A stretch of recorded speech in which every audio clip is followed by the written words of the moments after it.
سلام ناي آمين تي في تخاتلتي كمي كنيخم بزيابير المسجن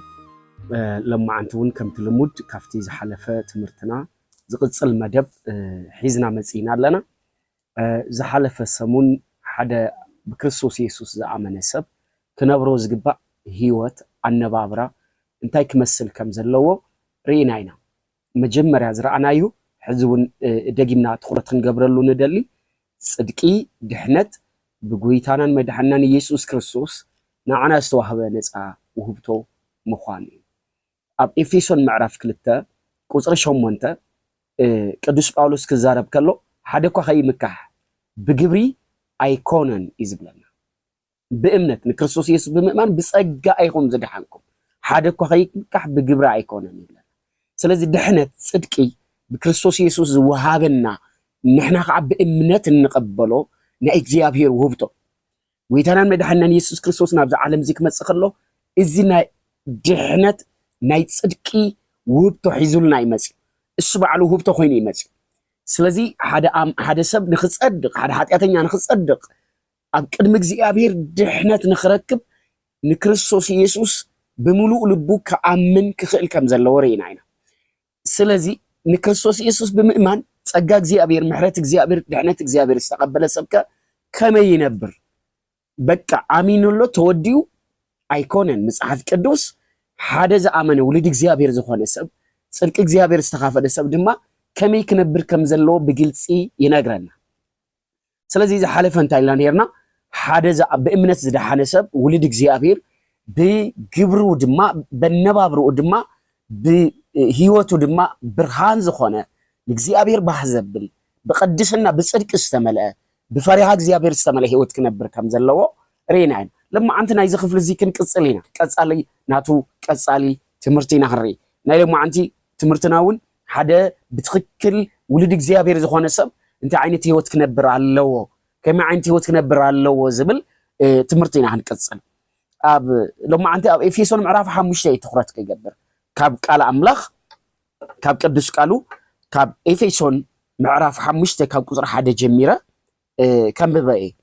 كم زيبل انبار كم فقرات ولد تختلت اغزيابير كون انبار كم فقرات ولد تختلت اغزيابير كونو ولد يوم زم صبات زيوم آمنت يوم إذا قال زينا عناون أب الزمن زينا آمنت ولد نزخنا يزارب النازلو انبار كم فقرات ولد كم فقرات ولد እግዚአብሔር ዝኾነ ሰብ كم فقر ولد ማለት ቤተሰቡ ወላዲው ባዘብል ወላዲው ዝደልዮ ወላዲው ዝጽበዮ አነባብራ አካይዳ ዝነብር ዝኸይድ ሰብ ፍቁር ውልድ ዝፍቶ ውልድ አመፀኛ ዘይኮነ ውልድ ንወላዲው ናይ ልብ ሓዘን ዘይኮነ ውልድ ናይ ወላዲው ፍቃድ ዝፈልጥ ከም ወላዲው ፍቃድ ዝነብር فقور ولد ስለዚህ ባርከም فقور ولد ተኸተልቲ እግዚአብሔር ኩን ዝቃል እዚ በክርስቶስ ኢየሱስ አሚኖም ንዝደሓኑ ሰባት ዛረበና ዘሎ ተኸተልቲ እግዚአብሔር ኩን ተኸተልቲ እግዚአብሔር ማለት በትክክል ንዑ ዝመስል ህይወት እንዳንበርና ንዑ ንስዑ ሰባት ክንከውን ተኸተልቲ እግዚአብሔር ኩን ይብለና ቀጽሉ ከምዚ ይብለና كمتي كريستوس زفقرنا معوز زشتاو مبان مسوات غيرو نبعلو منتنا حليفو ذهبه نشخاتكم ون بفقري تملالسو يبلنا كريستوس تاي غيرو مسفقرنا كريستوس يسوس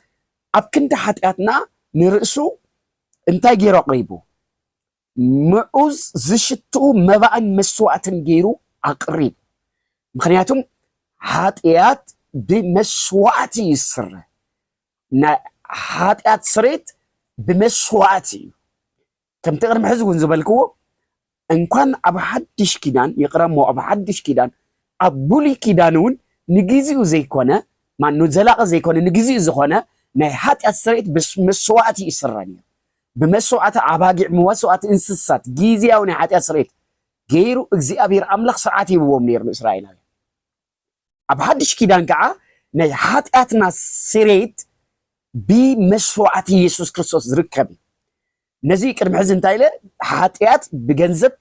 كنتصري عين خلن زخانة نجار كفيلنا كنرحق عين خلن زخانة واجا خفيلنا زخانة بيت كريستيان صريحنا زخانة جنزب هيبنا زخانة 4 معلتري كيبلعنا كيستنا تصيمنا ويزخانة نجار جيرنا يكوننا حاتياتنا نرحق السو نجبرو كم حد ولد جزء أبير كنجبرو متجب أنا منفسه وقديت هذا أمبر حاتياتنا زرقة يكونن حاتيات زرقة بالدم ترايو بران شعت إسرائيل كلتن بزي دم نحات أسريت يبلنا سلزي يسوع كريستوس إزاي سلزي فلت نحات أسريت أمسكال نرقص مسوعات جيره أقربه أنت عانت مسوعات معوز زشتاو ما بقى مسوعات نجيرو سلينا أقربه من تنحنا ندهن من تاج سلزي فكرنا سلزي نحنا دما كم ولدك زيابير فرق كريستوس سلزي رأنا فرق كريستوس سلزي تمهرنا بفقري كنملالس يحتنا ماله سلازي حدا أماني بمنتاي كملالس زلو بفقرك ملالس زلو حدا كريستيان يزبل السب حدا مفليو فقريو مش قرابابتو مش بيتسبو مش عرختو بفقري كملالس كخلال بفقري كملالس كخلال بفقري تملالسين كمل شيء زين دغنا كثير خمزي بلنا نقدسان أيجباني مو زموت زخانة عينت رخصت كتري ويس الساعة أباخاتكم كتو أي سمع أكوادا نجابير مسكان أمبر زحنا خوي زنور زرباوي وازا أباخاتكم كسمع أيجباني زماوي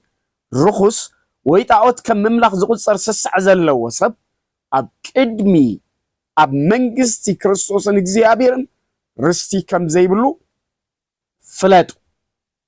عاب منجستي كريستوس نجابيرن رستي كم زي بلو فلاتو يبلنا سلزي انت عايز بلنا زلو كم ولد جابير يوم كم فقرات ولد جابير ولد مهانتراي زي كونس كم فقرات ولد جابير حدا بفقرة ملالس يبلنا كم حزب كريستيان ناي كريستيان مفليو كخون زقبو فقريو نشاب كنفكر كلنا نزا فكرنا تراي زي كونس كمتي كريستوس نعنا حاتياتنياتات نبدلتو نعنا نعو نزحزنو بمحرتو ببزحو فقر زفكرنا نتم زبدلوناون نتم زصلوناون نتم زقيمناون نتم زمقانيناون كم እግዚአብሔር ፍቅሪ ክህሎና ክእል አለው ብዙሕ ግዜ ቂም በቀል ባእሲ ምክሳስ ሙሙጋት ቤት ፍርዲ መኻድ ኣብ ህዝብና ይረአ ግን ህዝበ ክርስቲያን ኢና ናይ ክርስትና መፍለይኡ ፍቅርን ምሕረትን ይቅርታን ክርስቲያን ዝብል ማንም ሰብ ዓብይ ይኹን ንእሽተይ ወዲ ይኹን ጓል ዝተማሃረ ዘይተማሃረ ክርስቲያን ዝኾነ ሓደ ክህልዎ ዝግባእ መሰረታዊ ነገር ፍቅሪ እዩ ፍቅሪ ባህሪ እግዚአብሔር ፍቅሪ ንመን ዘፍቅሩና ጥራይ ኣይኮነን ንመን ነቶም ዝጸልኡናውን ነቶም ናህና ክፉእ ነገር ዝምነዩውን ነቶም ምናልባት ኣብ ብሕርሻ ንመሓደር ተኾይና ነቶም ዳገትና ዝደፍኡውን ብሸቐጥ ንመሓደር ተኾይና ነቶም ኣብ ጎንና ኮይኖም ብተቃራኒ ንውድቀትና እውን ዝጓየዩ ነቶም ብኽፍዓት ኣባና ዝንቀሳቐሱውን ክንስዕሮም ንኽእል ብፍቅሪ ኢና ክንስዕሮም ንኽእል መጽሓፍ ቅዱስ ነቲ ክፉእ ብሰናይ ሰዓርዎ እዩ ዝብለና ኣብ ሮሜ መጽሓፍ ነቲ ክፉእ ብሰናይ ሰዓርዎ ይብለና ስለዚ ርእስ ብርእስና እንታይ ክንገብር ኣለና ክንፋቐር ኣለና ፍቅሪ ናይ ክርስቲያን ሓደ መፍለይ ባህሪ ንክርስቶስ ይኣምን እየ ኣማኒ እየ ዝብል ሰብ ሰዓቢ ክርስቶስ እየ ዝብል ሰብ ሓደ ክህልዎ ዝግባእ ፍቅሪ ካሊእ ንቅዱሳን ኣይግባእን እሞ ዝሙት ዝኾነ ርክሰት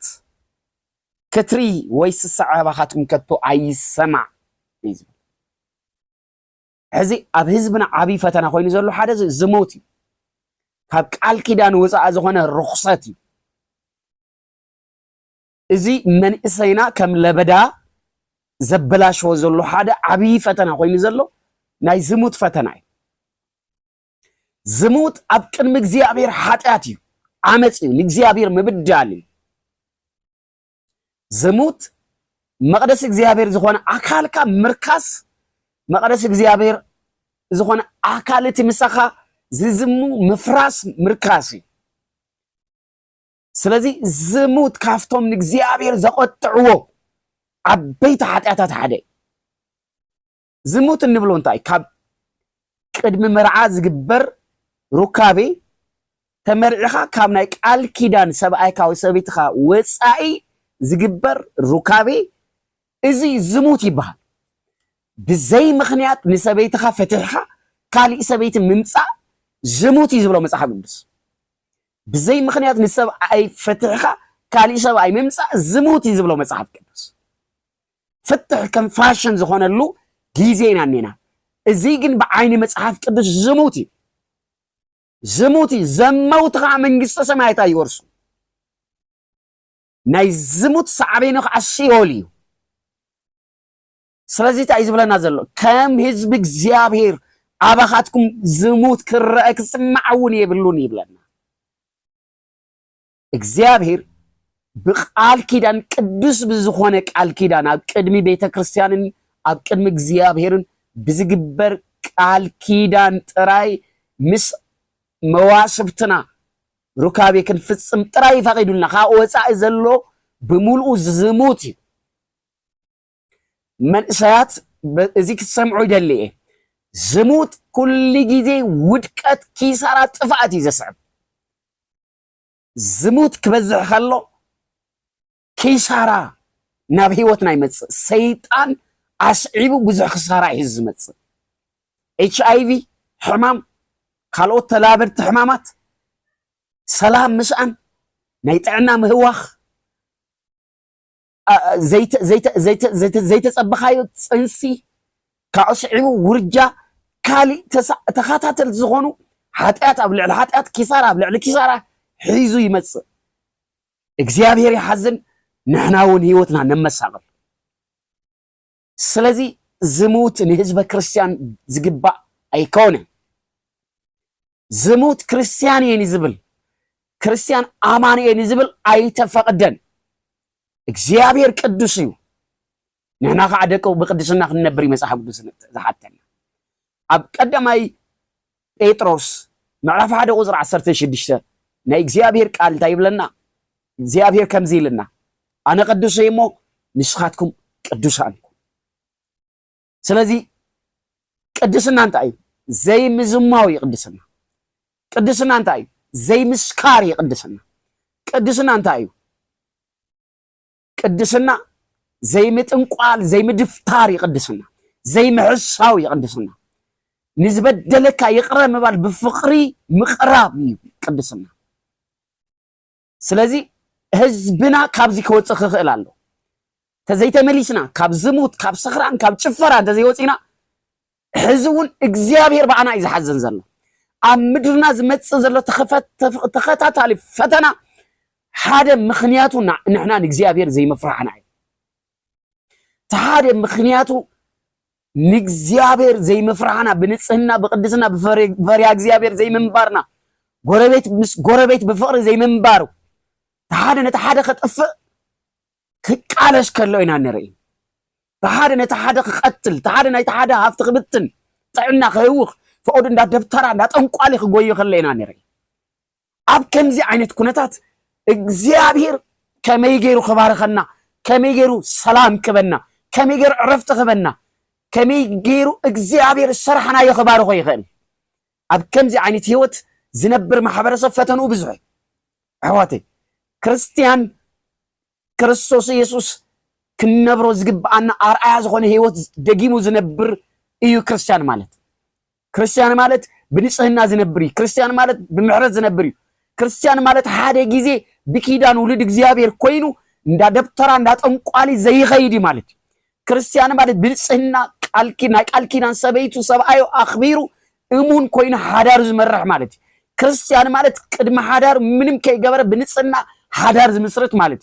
ክርስቲያን ማለት ዝጨፍር ዝደርፍ ዘይኮነ ዝዝምር ንእግዚአብሔር ካብ አንደበቱ ምስጋና ዘውፅእ ማለት ስለዚህ እግዚአብሔር ክንምለስ ይደልዩ እግዚአብሔር ክንምለስ ይደልዩ ኣሕዋተይ እዚ ኩሉ ክንገብር ከለና እግዚአብሔር ከም ዝሓዘን ሰይጣን ከዓባ ከም ዝብሎ ክርስዕ የብልና እዚ ኩሉ ንገብሮ ንእግዚአብሔር ዘሳድድ ንሰይጣን ከዓ ዝፅውዕ እዩ ጓይላ ንእግዚአብሔር ዘሳድድ ላሎየ እንዳበልና ንጉይሎ ንእግዚአብሔር ዘሳድድ ንእግዚአብሔር ዘሕዝን ሰይጣን ከዓ ዝፅውዕ እዩ ስለዚ ክርስቲያን ካብዚ ኩሉ ርሒቁ ዝነብር እዩ ዝሙት ዝኾነ ዓይነት ርኩሰት ብኣንደበትና ብተሓሳስባና ብንሪኦ ብንሰምዖ ካብ ርኩሰት ክንሕልሎ መፅሓፍ ቅዱስ ይነግረና እንታይ ኢና ንርኢ እንታይ ኢና ንሰምዕ እንታይ ካብ ኣንደበትና ዝወፅእ ብፍላይ መንእሰያት ኣሕዋተይ እንታይ ኢኹም ትርእዩ ፖርኖግራፊ እንታይ ኢኹም ትርእዩ ዝተፈላለዩ ፀያፍ ዝኾኑ ፊልምታት እዚኦም ንስኻትኩም ዘይትፈልጥዎ መንገዲ ኣጋንንቲ ህይወትኩም ክዋረስዎ ክቆፃፀርዎ ዝገብሩ ንኣጋንንቲ መስኮታት እዮም እዚኦም ህይወትና ንኣጋንንቲ ተሓሊፉ ንኽወሃብ ምክንያት ዝኾኑ እዮም ሽሻ ጫት መስተ ናይ ኣጋንንቲ መሳርሒ እዩ እዚ ዝገብር ወጣት መንእሰይ ዓላማ ዘለዎ ክኾነ ይኽእል ብፅንዓት ዓላማ ሒዙ ህይወቱ ዝልውጥ መንእሰይ ክኾነ ይኽእል ኦልሬዲ ንሰይጣን ተጋለፀ ስለዝኾነ ህይወቱ ኤክስፖዝድ ስለዝኾነ ዝጨንገፈ ዝባኸነ ንእስነት እዩ ዝሕልፍ ገና 30 ዓመት ከይመሎ እዚ ዝገብር ወጣት ተስፋ ምቁራፅ ህይወቱ ውሽጢ እዩ ዝኣቱ ምክንያቱም ህይወቱ ንኣጋንንቲ ከፊት ይብድሎ ኣሕዋቲ ንግዚኡ ደስታ ዝህቡ ዝመስሉ ንግዚኡ ሓጎስ ዝህቡ ዝመስሉ ግን ኣብ ዕድመና ልክዕ እስራት ክእትውና ዝኽእሉ ዝተፈላለዩ ንሪኦም ንቀምሶም ንጥዕሞም ንሰትዮም ነገራት እሳቶም ኣጋንንታዊ እዮም ፍጹም ንእግዚአብሔር ካብ ህይወትና ዘህድሙ ንሰይጣን ከዓ ዌልካም ዝብሉ እዮም ሰይጣን ተቆፃፀረ ህይወት ከዓ እንታይ ክኾን ከም ዝኽእል ኩለና ንፈልጦ ኢና ሰይጣን ኩሉ ግዜ ዲስትራክሽን እዩ ዘምፅእ ጥፍኣት እዩ ዘምፅእ ናብ ሰብ ኣብ ህይወትና ሆፕለስ ተስፋ ዘይብልና እዩ ዝገብረና ፐርፐዝለስ እዩ ዝገብረና ዓላማ ዘይብልና ብኹናት እዩ ዝገብረና ሰይጣን ምንም ዓይነት ኣቺቭ ከይንገብር ምናምንተይ ዝኾነ ህይወት ክንነብር እዩ ዝደሊ ስለዚ መንእሰያት ኣሕዋተይ ካብዚ ውፁ እዚ ስፔሻሊ 21 ክፍለ ዘመን ዘምፅኦ ናይ ፖስት ሞደርኒዝም ስልጣነ ዝመስል ግን ጉድጓድ ዝኸትት ላይፍ ዝበሃል ግን ዴዝ ሞት ዝኾነ ንእስነተይ ላይፍ ኢንጆይ ክንገብር የልና ከይሓሰብና ግን ዘመንና ኩሉ ተኣሲርና ንነብረሉ መፃወድያ ውሽጢ እናኣትወሉ እዩ ኦቨር ምውፃእ ጭፈራ ምኻድ ከም ፋሽን ዝተቆፀረ ነገር ግን ዘመንና ኩሉ ብኹን ከንቱ ክገብር ዝኽእል ናይ ህይወት ልምምድ እዩ እዚ ናይ ክርስቲያን ህይወት ኣይኮነን እዚ ናይ ኣጋንንቲ ህይወት ልምምድ እዩ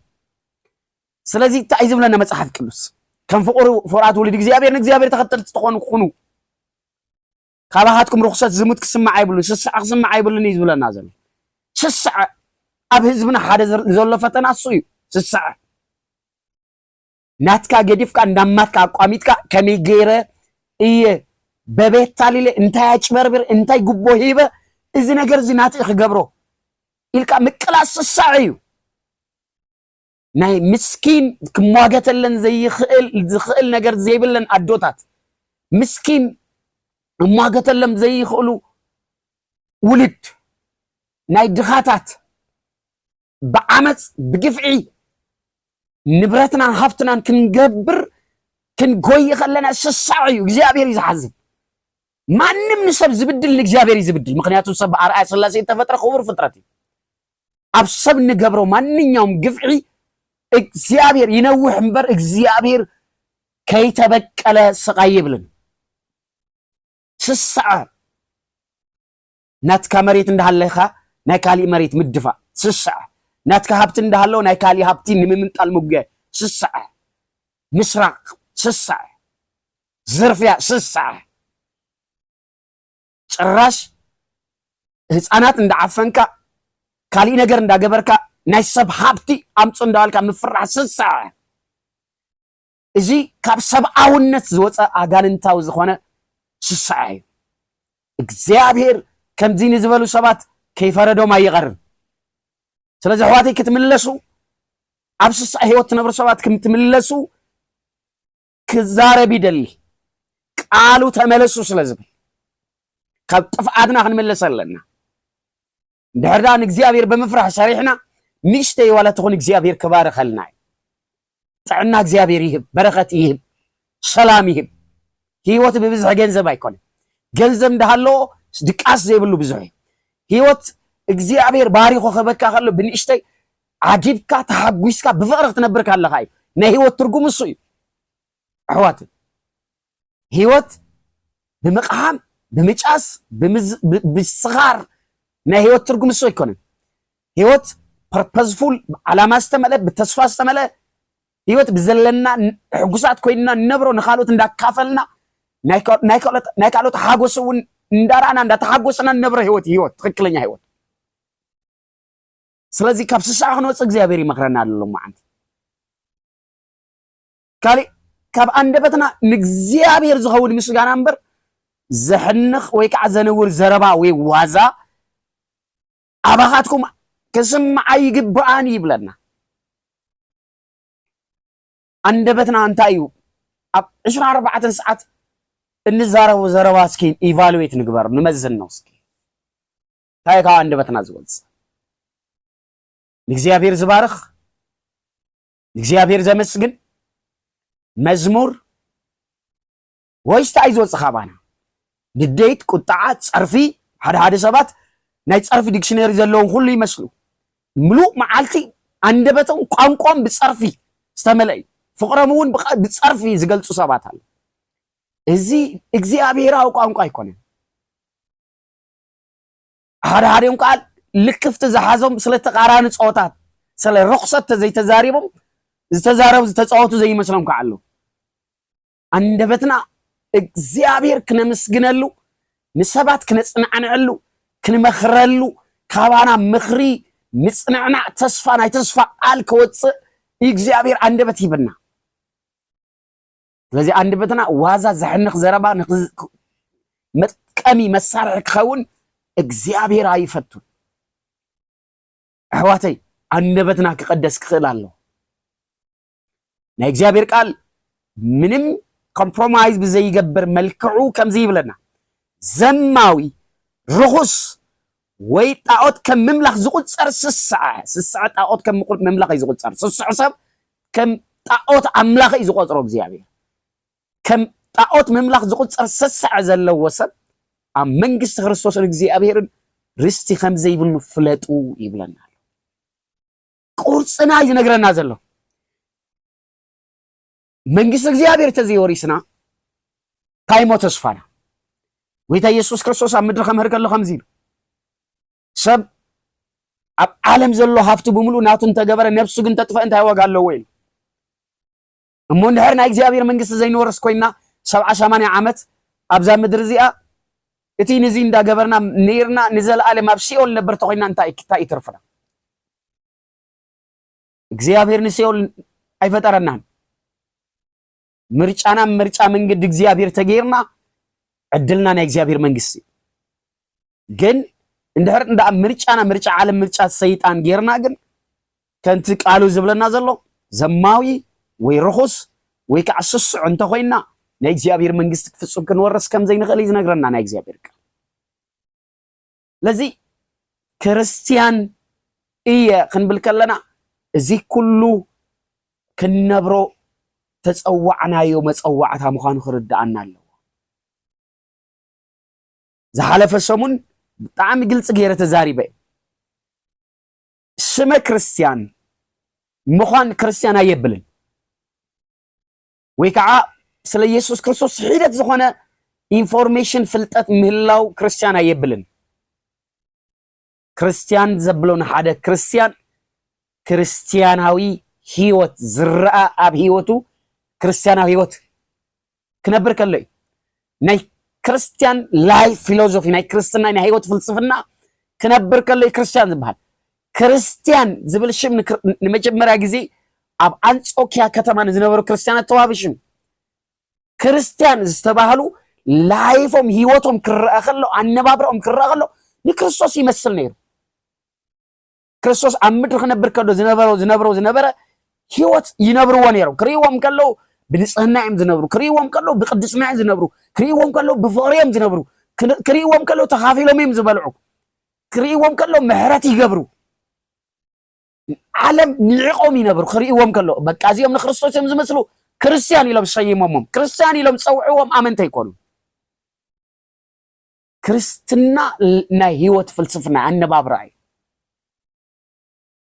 ክርስትና ናይ ዝኾነ ናይ ሃይማኖት ጉጅለ ኣባል ምዃን ኣይኮነን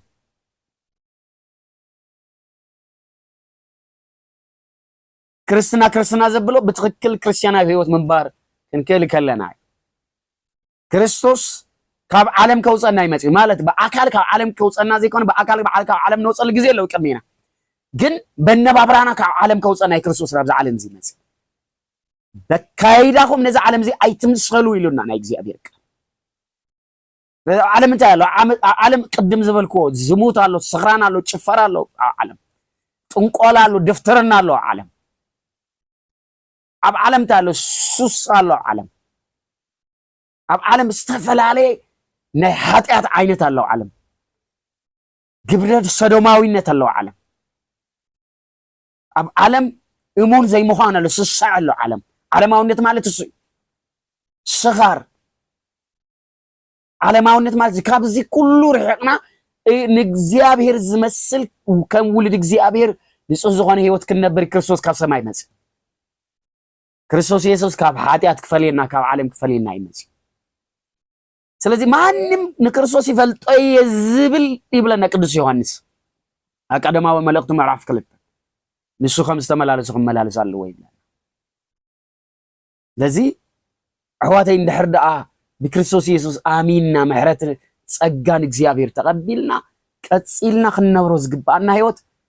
ትክክለኛ ክርስቲያናዊ ዝኾነ ህይወት ኣብ ቁጥር 6 ኣብዚ ምዕራፍ እዚ ኤፌሶን ምዕራፍ 5 ቁጥር 6 ከምዚ ይብለና ብሰንኪ ነገራት እዚ ብሰንኪ እዚ ኣብ ላዕሊ ዝዘርዘርና ናይ ኃጢአት ዓይነታት ማለት ብሰንኪ ነገራት እዚ ኣብቶም ንእግዚአብሔር ዘይእዘዙ ሰባት ቁጣዓ እግዚአብሔር ክወርድ እዩ እዚ ከቢድ ቃል እግዚአብሔር ክቁጣዕ ከሎ ሰብ ከምዚ ክቁጣዕ ከሎ ኣይኮነ እግዚአብሔር ብጣዕሚ ትዕግስተኛ ኣምላኽ ይጽበ ንምሕረት ትዕግስተኛ ምሕረት ክገብር ክንምለሰሉ ይጽበይ ግን እግዚአብሔር ከዓ ዳኛም ስለዝኾነ ኣቦውኒ ዳኛውኒ ይፈርድ ይቁጣዕ ስለዚህ ኣብቶም እግዚአብሔር ዘይእዝዙ ኣብቶም ኃጢአት ዓለማውነት ህይወቶም ዝገበሩ ሰባት ፍርድ እግዚአብሔር ቁጣዕ እግዚአብሔር ክግለጽ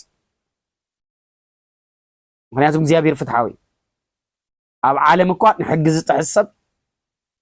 እና ሓደ ንጹህ ሰብ ማዕረ ይኮን እንኳን ኣብ መንግስት እግዚአብሔር ስለዚህ እንታይ ይብለና ሓደ እኳ ብኸንቱ ዘረባ ይስሕትኩም ሓደ ሓዲሽ ሰብ ዋ መንእሰይ እንዲኻ እንታይ ጸገም ኣለዎ ፍትሕ በል እንዳበለ ናብ ገደል ዝወስደና ማለት ዕረኽትና ናብ ገደል ዝወስዱና ኣብዚ ዕድመ እዚ ዳ ከምዚ ተዘይጌርካ ማንታይ ወጋ ኣለዎ እንዳበሉ ናብ ኃጢአት ናብ ጭቃ ዝወስዱና ዕረኽትና እንታይ ኣለዎ ምንም ጸገም የብሉ እንዳበሉ ናብ ጉድጓድ ዝወስዱና ዕረኽትና ስለዚህ ሓደ ሰብ በከንቱ ዘረባ ይስሕትኩም ይዝብለና ዘሎ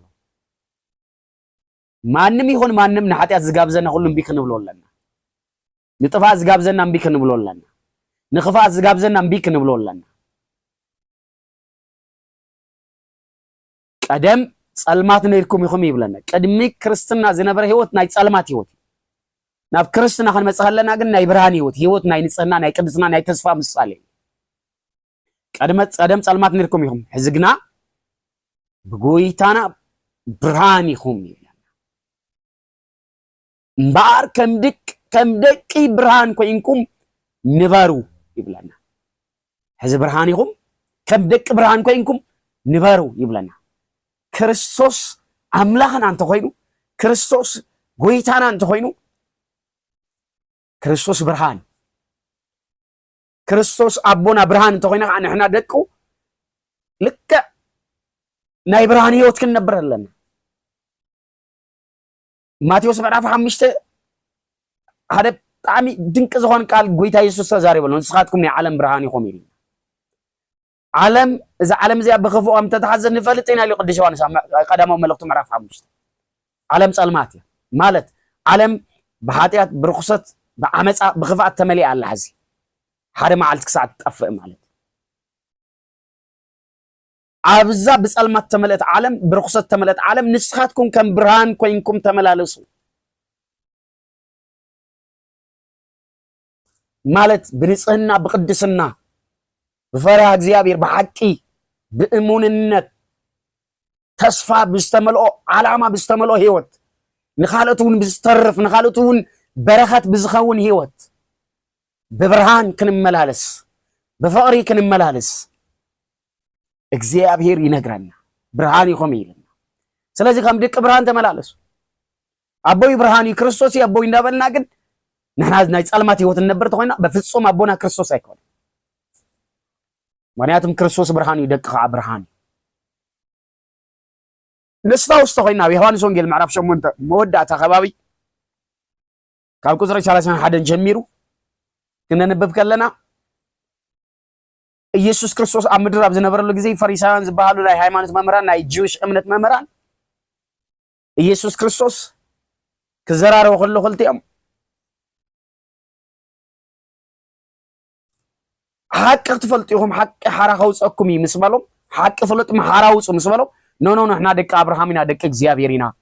ምንም ናይ ባሮት አይኮንናን ይላሙ ወይታ ኢየሱስ ከአም ዝልዎ በፍጹም ደቅ አብርሃም ደቅ እግዚአብሔር አይኮንኩም ይልዎ ኣብ ልብኹም ምቅታል ይረአለኹ ይልዎ ሕዚ ኮነ አክተቀትሉኒ ትደለለኹም ስለዚህ ዝቀትል ሰብ ቀታሊ ከአውልድ እግዚአብሔር አይኮንን ወደ አብርሃም አይኮንን እስኻትኩም ደቅ ዲያብሎስ ይኹም ይልዎ حساب زم سبات زيهم دك أبراهامنا زبلو بتعامل زمكرو هايمانوتنيا تاتيم فريساوي مالت فارسس تفعل استقدس مالتي شباب من عرسو قدوس بالشميز اللوم بتعامل هايمانوت أخرتيم دك أبراهامنا نايكيدان هزبين هايلم زمكرويهم جن قبلبهم وشتهم جن كم تساتم زبلو وايكونن وشتهم جن سايكون አውሽተም ግን ንክርስቶስ ከመይ ንቀትሎ ዝብል ሐሳብ ናይ ቀትለት ሐሳብ ነይሩ ስለዚህ ኢየሱስ በግልጽ ነገረው ሽማ ይኮነ ናይ ሽም ጉዳይ ይኮነ ወድ አብርሃም ወድ እግዚአብሔር ናይ መባል ጉዳይ ይኮነ ክርስቲያን ናይ መባል ጉዳይ ይኮነ ሰብ ዝተፈላልሽ ሽም ክልጥፍ ይኽእል ኣብ ህይወቱ ዋና ጉዳይ እንታይ ትመስል ህይወት ካንታይ ይመስል ናብራ ካንታይ ይመስል አተሐሳስባ ካንታይ ይመስል ስለዚህ ውስጥኩም ቀትለት ይረአለኹ ተቀትሉኒ ትደልይለኹም ንስኻትኩም ደቅ ዲያብሎስ ይኹም ይልዎ ብሽም ግን ንሃይማኖት መራሕቲ ታይከብል ደልይ ሽምና አይኮነን እግዚአብሔር ዝግድሶ ህይወትና እግዚአብሔር በትክክል አቦና ብርሃን ዝኾነ አምላክ ንጹህ ዝኾነ አምላክ መሐሪ ዝኾነ አምላክ ፈቃር ዝኾነ አምላክ ቸር ዝኾነ አምላክ ይቅር ዝብል አምላክ ብርሃን ዝኾነ ጎይታ ናቱና ህይወት ነጸብራ ክንነብረሉ ይዝደሊ አቦ ውላዱ ንዕኡ ክመስል ከሎ ከመይ ደስ ይብሎ በካይዱ በዘራረቡ አቦ ንውላዱ ንዕኡ ክመስለሉ ከሎ ደስ ይዝብሎ ሓደ ውላድ ርኢኻ መልክዑ አካይዱ አዘራረቡ ርኢኻ አረ እዚ ወዲ ከለ ይትብል ምክንያቱም ነብኡ ስለዝመስል እግዚአብሔር አቦና ከዓ ንጹህ እዩ ቅዱስ እዩ ስለዚህ ደቁ ንዕኡ ክንመስል ኣለና ማንም በክርስቶስ ኢየሱስ ዘአመነ ምሕረት እግዚአብሔር ተቀበለ ጸጋ እግዚአብሔር ተቀበለ ውልድ እግዚአብሔር ዝኾነ በብርሃን ከመላለስ አለው ክርስትና ናይ ብርሃን ህይወት ክርስትና ካብ ኩሉ እምነት ፍልይ ዘብሎ ናይ ክርስትና ህይወት ናይ ብርሃን ህይወት ዝኾነ ሃይማኖት መዃነ ይኮን ክርስትና ፍልይ ዘብሎ ክርስትና ናይ ብርሃን ህይወት ናይ ንጽህና ህይወት ናይ ሐቅ ህይወት ናይ ቅድስና ህይወት ናይ ምሕረት ህይወት ይቅራ እንዳበልካ ጸላኢኻ እንዳፈተኻ ትነብር ህይወት ክርስትና ኣብዛ ዓለም ዘሎ ስርዓት ባህሊ አይነት አነባብራ እነብሮ አይነት አይኮን ፍጹም ሰማያዊ ናይ ክርስትና ህይወት ፍጹም እግዚአብሔራዊ ክርስቶስ ሃይሎ አሪና ይምድሪ ኣብ አጸደ ስጉ እንዳሃለው ኢየሱስ ክርስቶስ ክርስትና ከመይ ዝነበር አሪና ለስ ክርስትና ማለት ክርስቶስ ዘርኤና ናይ ህይወት أرعيانة مسيلك من بار قدوس بيتروس قدما وملأختو نجيرون ناي عرف كلب كوز عيسى سلسن كبابي أرعيانة حادي قلنا خيدو إيو يزبلنا مسالينة حادي قلنا خيدو كم زنبر أب قدوس قالوا عتقم يطلو مسحف قدوس استوهبنا كريستنا كمي كنبر كم زلنا بتنبي مرآي مردا مستوعل كنكلنا እግዚአብሔር ቃል ተዋሂበና እዚ መጽሐፍ እዚ ቅዱስ ቃል እዚ ናይ ህይወት ማንዋሊ ናይ ህይወት መምርሄ ስለዚህ ሓደ ክርስቲያን ከም ቃሉ ይዝነበር ሓደ ክርስቲያን ክርስቶስ ከም ዝነበሮ ቅዱስ ህይወት ንጹህ ህይወት ናይ ብርሃን ህይወት ይዝነበር አዋተይ ለማዓንቲ መልእክተይ ጥቅልል ከብሎ ከለኹ ክርስቶስ ኢየሱስ አሚኑ ወልድ እግዚአብሔር ዝኾነ አነ ክርስቲያን ይዝብል ሰብ ክነብሮ ዝግባእ ናይ ቅድስና ናይ ንጽህና ናይ ሐቂ በአጠቃላይ ናይ ብርሃን ህይወት እንታይ ክመስል ከም ዘለዎ ኢና ተማሃር ስለሰማዕሁም ብጣዕሚ ዘመስግን ቀጻሊ ናይ ዝኽፍል እዚ ቀጻል ዝኾነ ሐሳብ ሒዝና ክንራኸብ ኢና ሰላም ቀንያት ተባረኹ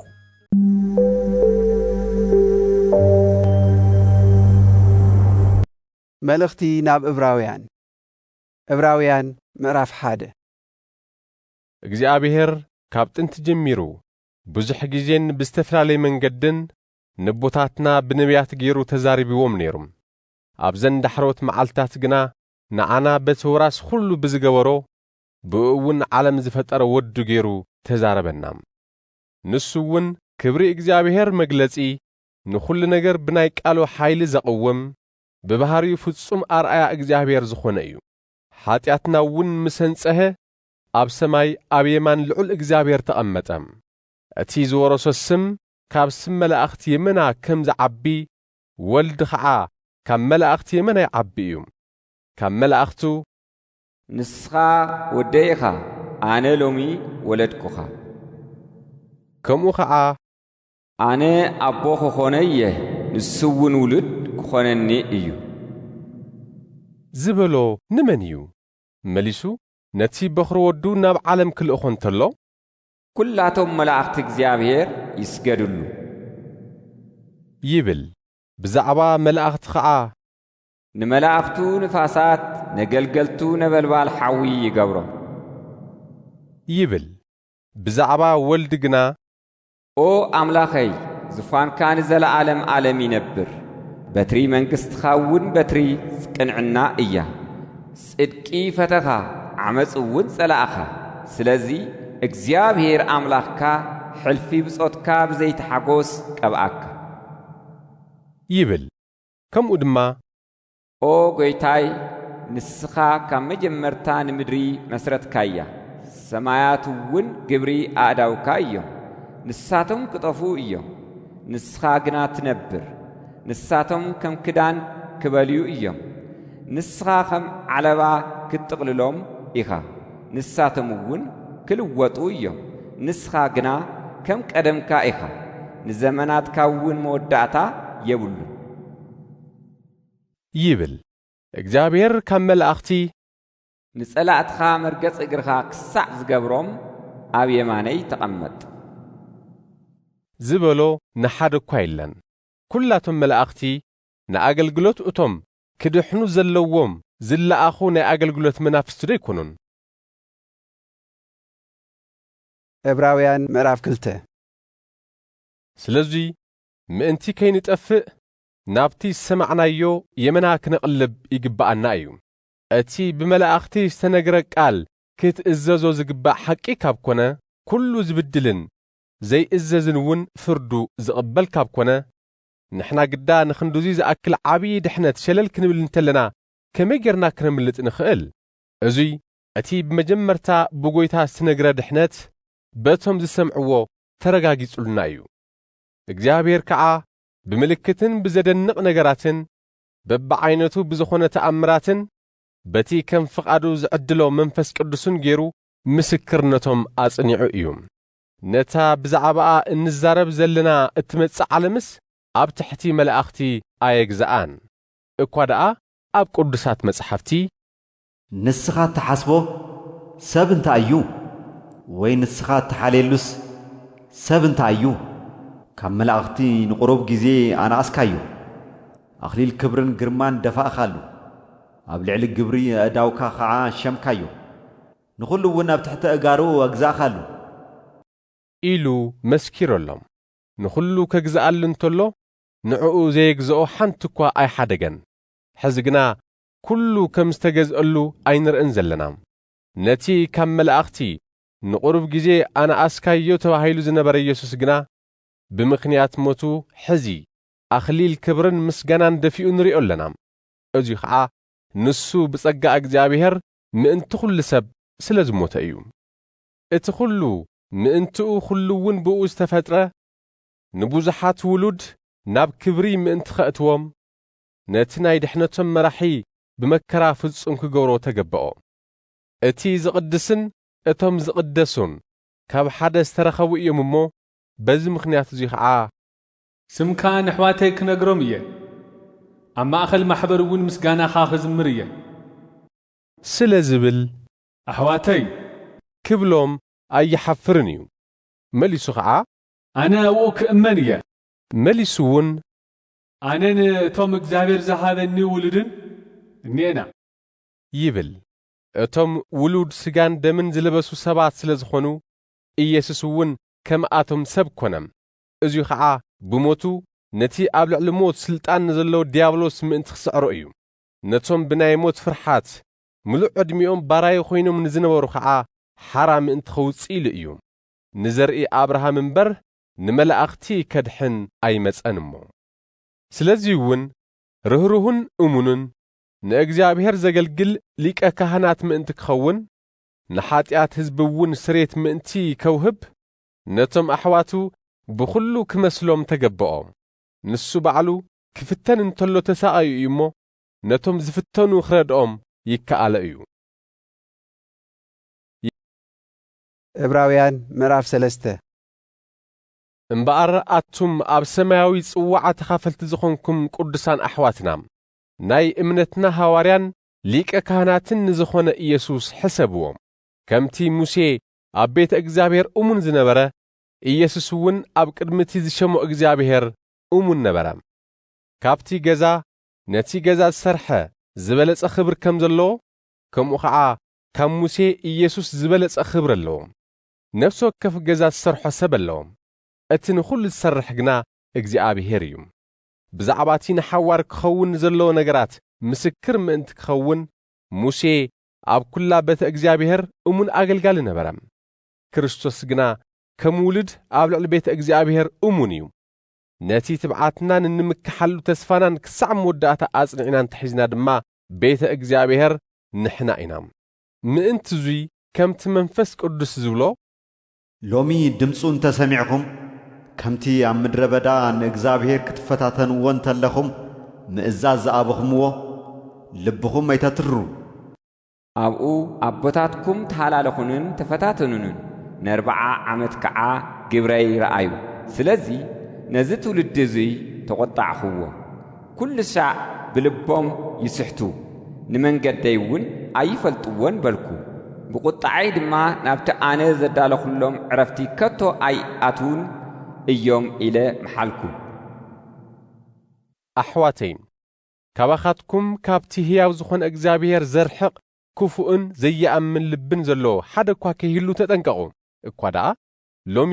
ተብሂሉ ዝጽዋዕ መዓልቲ ክሳዕ ዘሎ ብናይ ሓጢኣት ምትዕሻው ናይ ሓደ ሰብ ልቢ እኳ ምእንቲ ኸይተርር በብመዓልቱ ንስንሳትኩም ተመዓዓዱም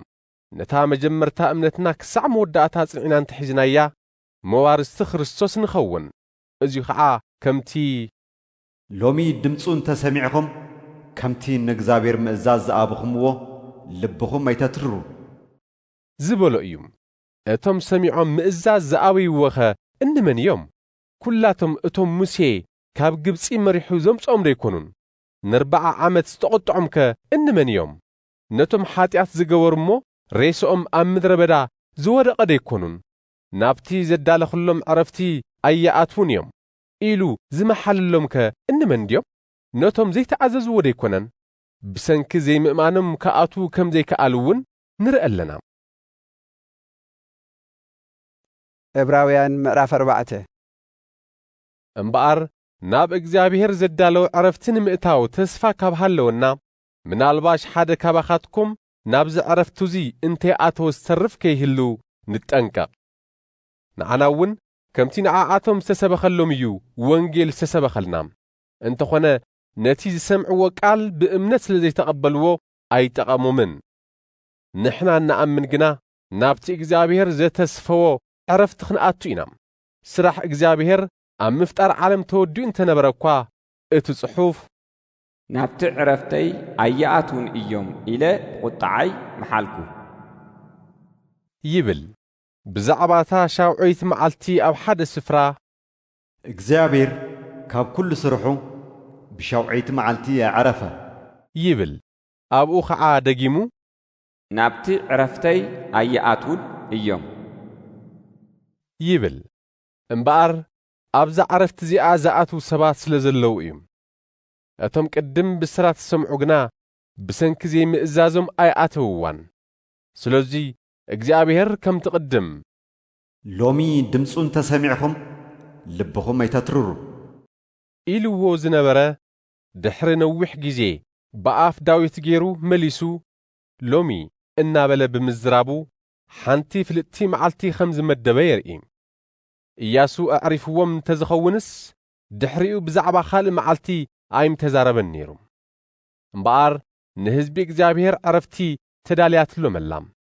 እቲ ኣብ እግዚአብሔር ዘዳለው ዕረፍቲ ዝኣተወ ከምቲ እግዚአብሔር ካብ ስርሑ ዝዕረፈ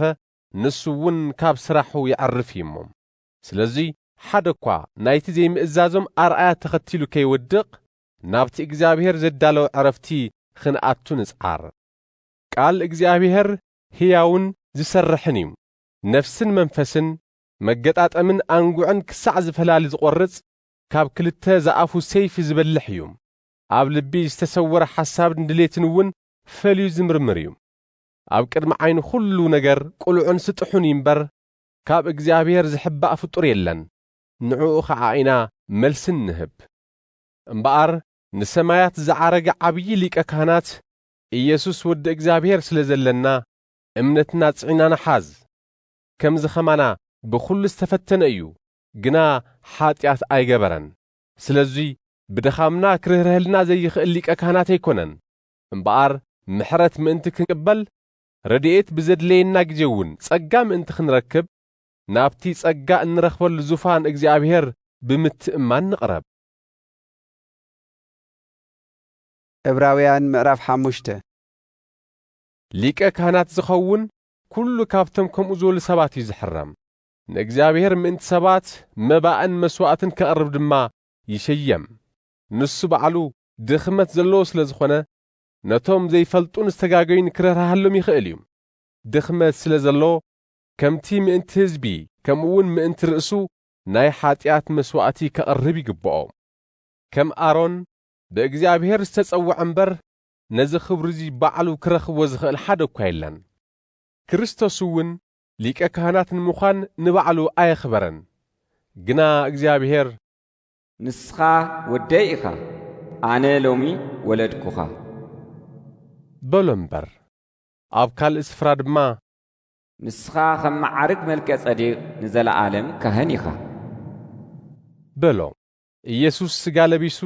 ኣብዛ ምድሪ እዚኣ እንተሎ ካብ ሞት ከድሕኖ ናብ ዝኽእል ጸሎትን ልመናን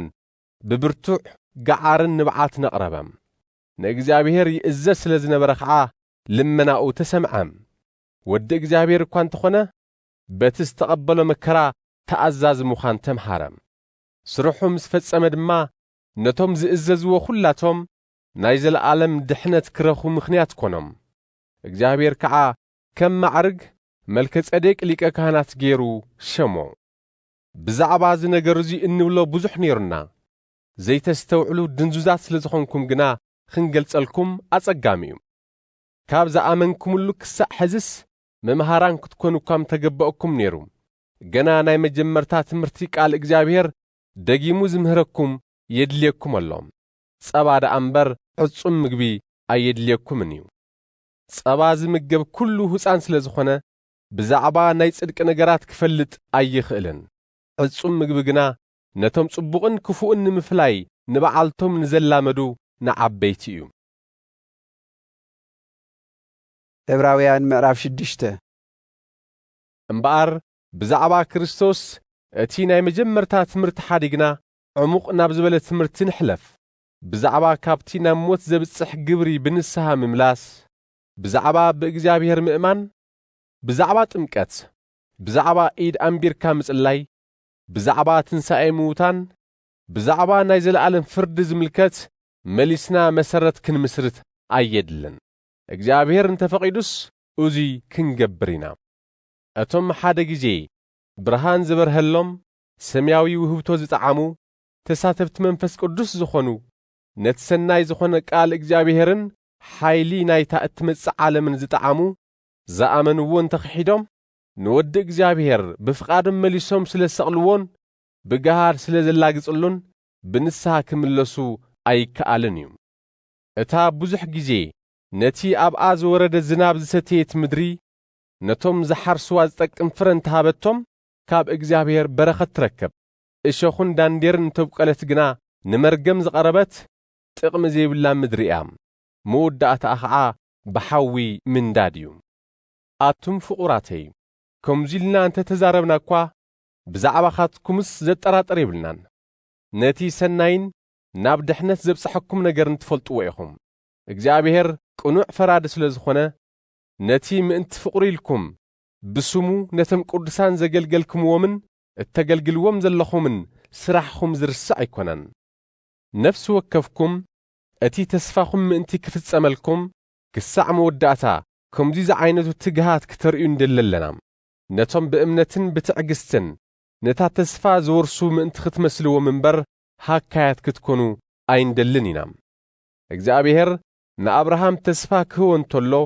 ካብ ስሙ ዝዓቢ ዝምሕለሉ ካልእ ስለ ዘየለም ብሓቂ ክባርኸካን ከብዝሓካን እየ ኢሉ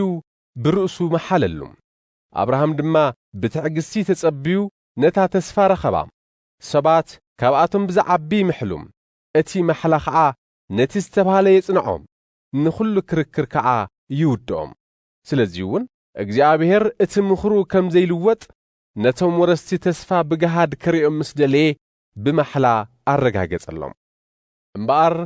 ንሕና በዘን ክልተ ዘይልወጣ ነገራት ማለት ተስፋኡን መሕላኡን እግዚአብሔር ከዓ ብኣኣተን ክሕሱ ዘይከኣሎ ነታ ኣብ ቅድሜና ዘላ ተስፋ ንምውራስ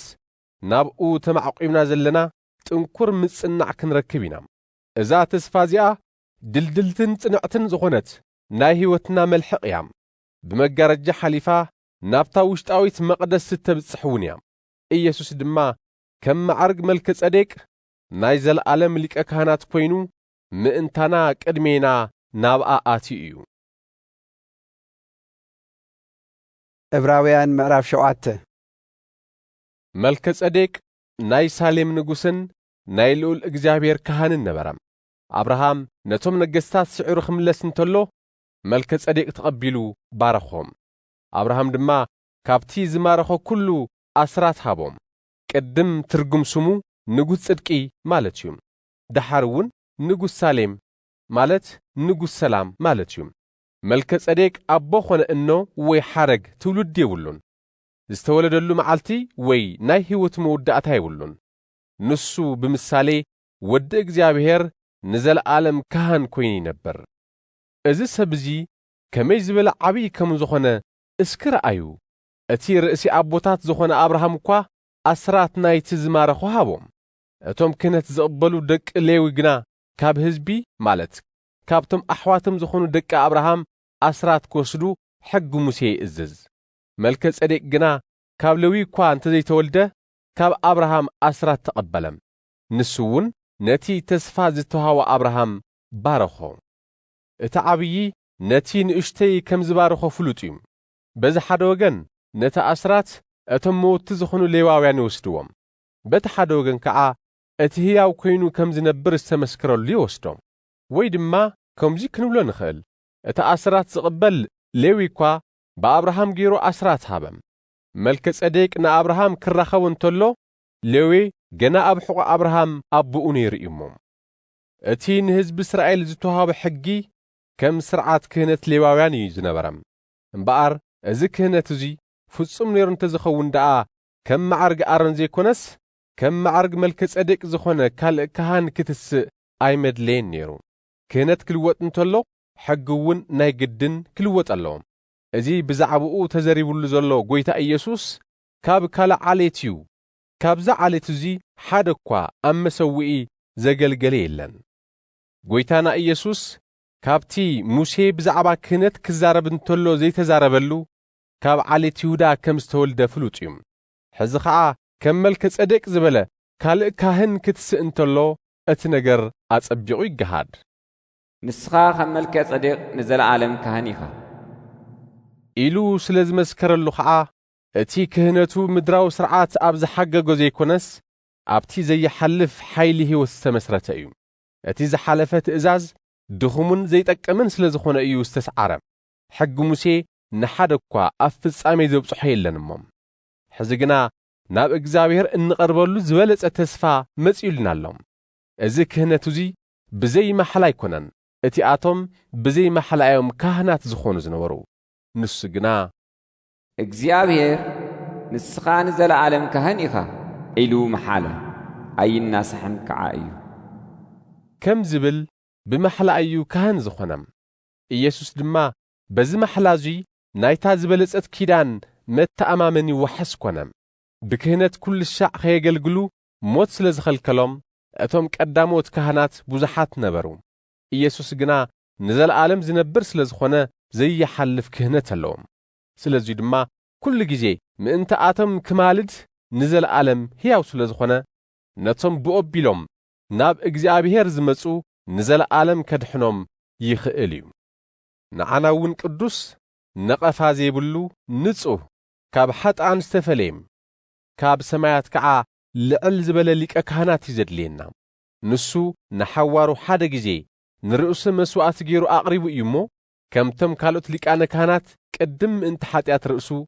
ድሓር ድማ ምእንቲ ሓጢኣት ህዝቢ በብመዓልቱ መስዋዕት ከቐርብ ኣየድልዮን እዩ ሕጊ ሙሴ ነቶም ድኽመት ዘለዎም ሰባት ሊቃነ ካህናት ገይሩ ሸሞም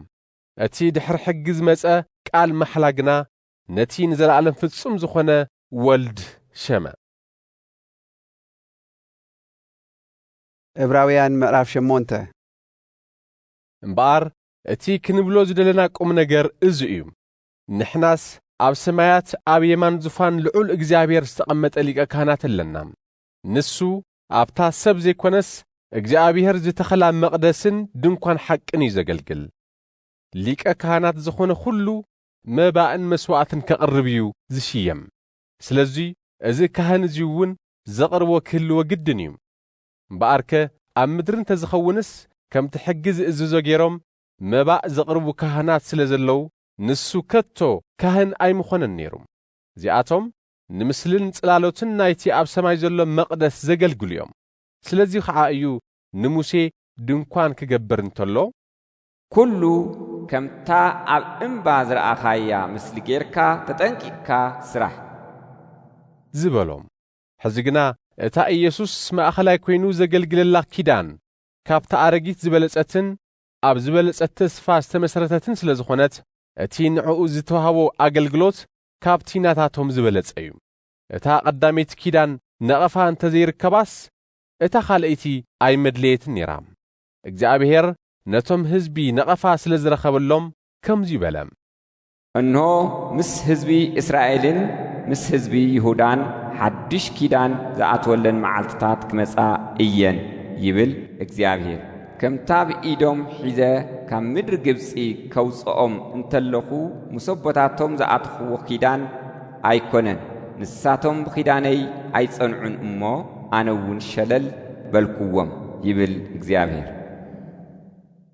እንሆ ድሕሪ እተን መዓልትታት እቲኣተን ምስ እስራኤል ዝኣትዎ ኪዳን እዚ እዩ ንህግታተይ ኣብ ኣእምሮኦም ከእትዎ ኣብ ልቦም እውን ክጽሕፎ እየ